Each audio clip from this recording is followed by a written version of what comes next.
Europe. Europe 1.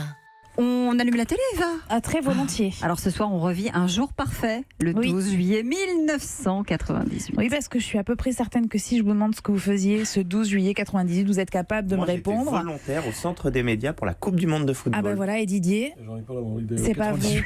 Ah ben mince alors. La finale de la Coupe du Monde. Eh oui, Raphaël était devant sa télé. Alors le documentaire de Valérie Amarou repose sur ce que je pensais être une certitude, à savoir on sait ce qu'on faisait ce 12 juillet.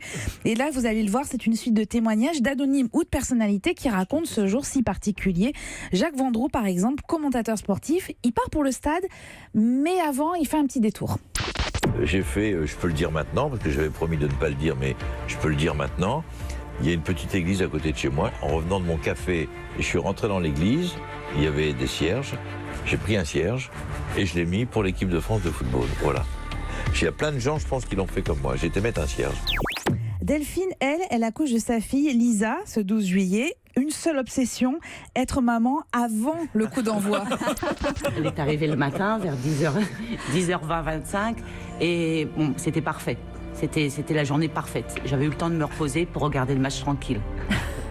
Pour l'anecdote, elle devait s'appeler Victoire. Et mon mari me dit, tu sais, c'est peut-être un peu bête de l'appeler Victoire, si la France gagne, tout le monde va penser que ça a été fait exprès. Bon, bah d'accord, comment on peut l'appeler ? Voilà. Et dans le choix de nos prénoms, il y avait Lisa. Et en même temps, ça faisait un petit rappel pour Lisa Razou. Donc le foot n'était jamais bien loin. Ah bah Et puis évidemment, il y a la liesse à l'issue du match, au coup de sifflet final, on exulte en tribune, dans son canapé ou au micro, comme Eugène Sacomano.